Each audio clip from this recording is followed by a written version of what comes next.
All right, here we go.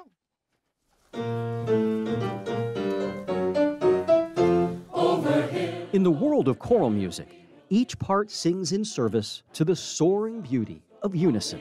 But the Choral Arts Society of Frederick and their beloved director of 20 years never imagined that their voices would rise together in service to country. As directors, we get a lot of invitations to festivals. So at first, I read it just lightly, would you like your choir to come sing in Normandy? I was like, oh yeah, that's a nice invitation.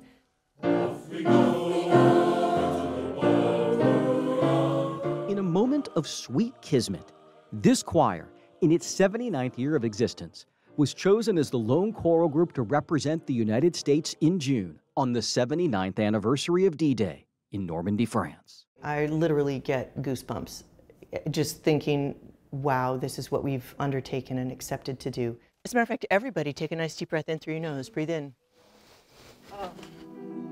Let it go.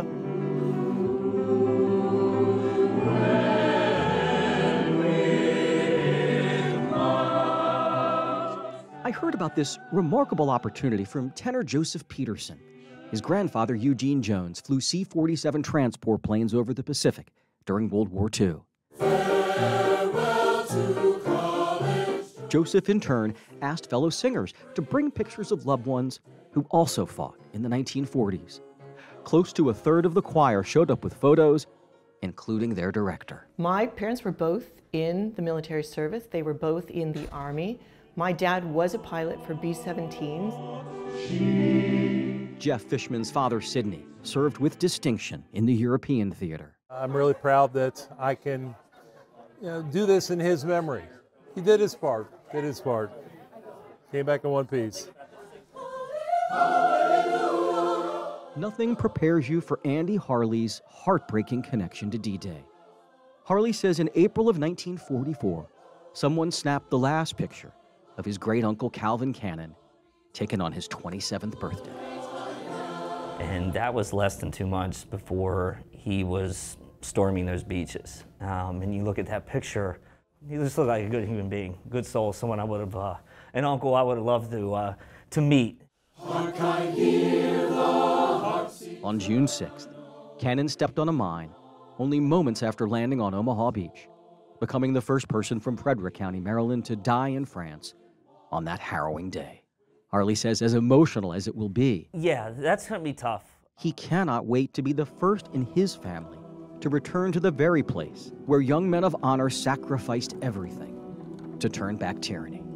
His spirit, along with countless others, will be there that day. I'm Jay Korff for 7 News.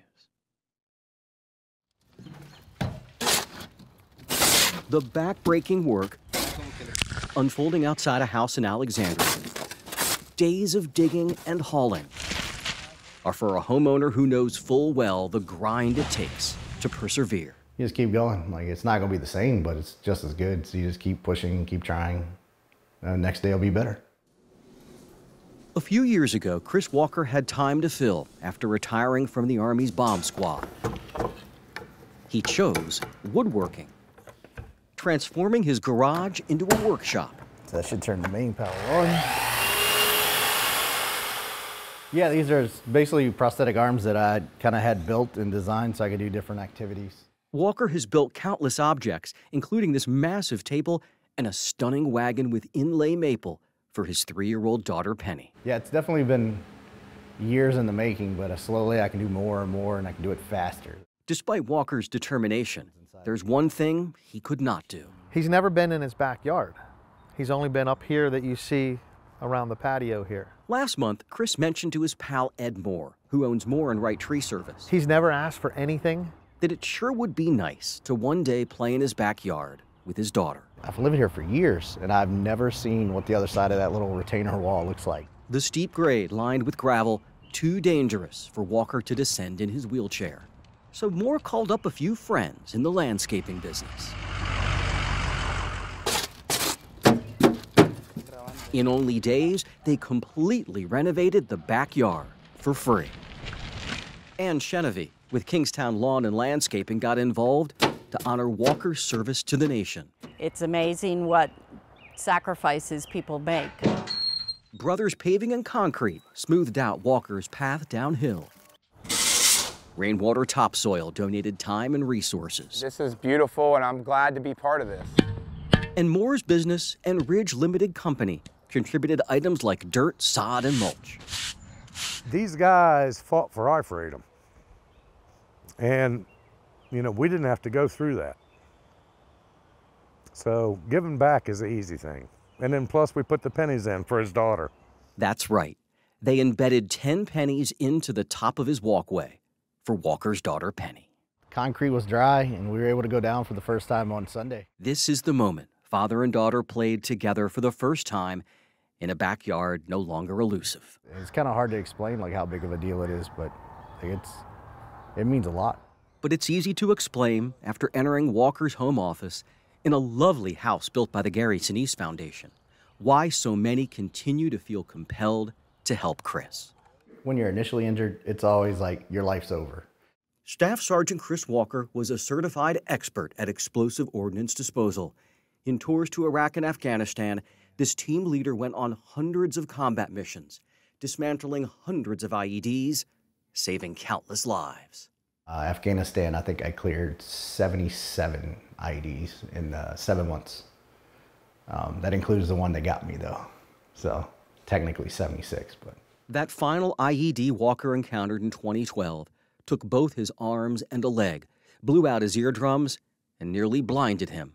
His safety glasses, scarred with shrapnel, saved his life and remain mounted beside his Purple Heart and one of his 2 Bronze Stars. You know, however many years I'm alive, I couldn't repay him enough.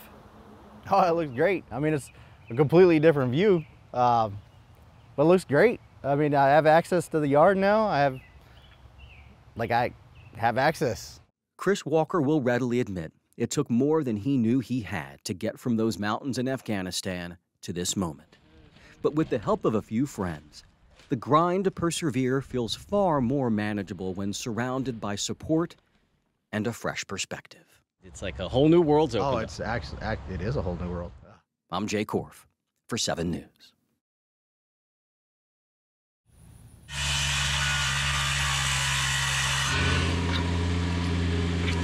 It goes into spaces where you can't get a regular truck in to set poles or transformers. So today we used it because of the terrain. For several hours on Friday, under a searing July sun, It's a hot day, but it's for a worthy cause, and that's the only thing that matters. dozens of employees with power giant Dominion Energy volunteered to build much-needed fencing. We have 260 fence posts to set. Fencing to guide and protect the vulnerable residents of this horse sanctuary outside Fredericksburg. It's an enormous task. Her name is Reese. She's also adoptable and rideable. We're at the Central Virginia Horse Rescue, an oasis for equines pulled from difficult to horrific environments. Many of them have the bloodlines through Secretariat. Board member Robert Highland says these fillies like Jasmine, who hail from world-class lineage, were recently saved from a Shenandoah County property simply unacceptable for these statuesque creatures. Yeah, she could not be sweeter. Literally, they were eating bark off of trees to subsist. Some had to be euthanized. The hope is that these 24 remaining thoroughbreds will rehab successfully until healthy enough for adoption. That's what it's all about. We've had horses that come in here and we throw the kitchen sink at them, and it's touch and go whether they make it. The ones that make it, that's why it's all worthwhile. Seeing the horses just kind of makes it all worth it. You know, you're helping them, you're helping the environment. It's all volunteer organizations, so it's a good cause all around. Here, horses come to heal from the wounds of indifference, with digs and guests like these at the Central Virginia Horse Rescue. A welcome change indeed for Jasmine and her friends. I'm Jay Korf for 7 News.